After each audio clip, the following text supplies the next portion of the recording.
نحمده ونصلي ونسلم على رسول الكريم اما بعد قال النبي صلی اللہ علیہ وسلم من قام رمضان ایمانا واحتسابا غفر له ما تقدم من ذنبه رواہ البخاری۔ حضرت ابو ہریرہ رضی اللہ عنہ روایت کرتے ہیں کہ آپ صلی اللہ علیہ وسلم نے ارشاد فرمایا کہ جس شخص نے رمضان میں قیام کیا یعنی تراویح ادا کی ایمان کی حالت میں اور ثواب کی نیت سے تو اللہ کریم اس کے پچھلے تمام گناہ معاف فرما دیں گے۔ رمضان المبارک میں نماز عشاء کے بعد ہر شخص کو 20 رکعت تراویح ضرور پڑھ لینی چاہیے، سنت ہے، اور اس میں قرآن کریم کو ترتیب سے سننا یہ الگ سنت ہے۔ اور اس کا اجر کیا ہے، اس کی فضیلت کیا ہے، بظاہر دیکھنے میں تو یہ 1 گھنٹہ سوا گھنٹے کی مشقت نظر آتی ہے، لیکن حقیقت میں اللہ کریم کا ہم پر یہ بہت بڑا احسان اور انعام ہے کہ اس 20 رکعات تراویح کے اندر اللہ رب العزت نے 40 سجدے، وہ کہا کہ 40 سجدے ادا کرنے، اور ایک سجدے میں کیا ملتا ہے؟ حدیث پاک میں آتا ہے کہ بندہ کسی بھی حالت میں اللہ رب العزت کے اتنے قریب نہیں ہوتا جتنا وہ سجدے کی حالت میں ہوتا، یعنی سجدہ اللہ رب العزت کے قرب کا ذریعہ۔ اس میں بندہ اپنی جبین غرور کو جبین نیاز میں بدل دیتا ہے۔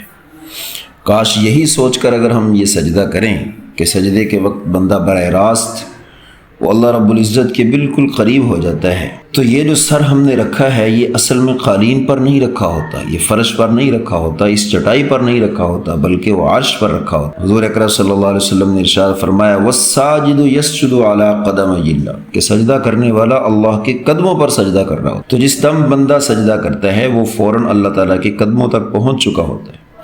اور جب انسان اللہ کے رب کے رحمان کے قدموں تک پہنچ چکا ہو تو پھر اس سے زیادہ قرب اور کیا ہو۔ یہ تراویح کے جو 40 سجدے ہیں یہ 40 مقامات قرب ہیں، اگر 40 کو ہم 30 سے ضرب دیں تو 1200 سجدے بن جائیں۔ 1200 مقامات قرب اس مہینے میں نصیب ہو رہے ہیں۔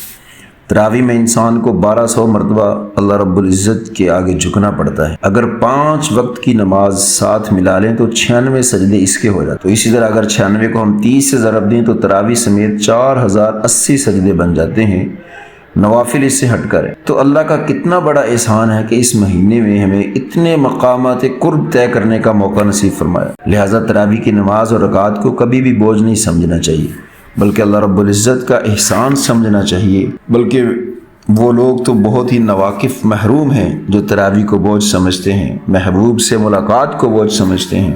اللہ کریم ہمیں اس کی قدردانی کی توفیق نصیب فرمائے، اور یہ چند دن ہیں اس کے اندر اس کو اہتمام کے ساتھ ادا کرنے کی توفیق عطا فرمائے۔ وآخر دعوانا الحمدللہ رب العالمین۔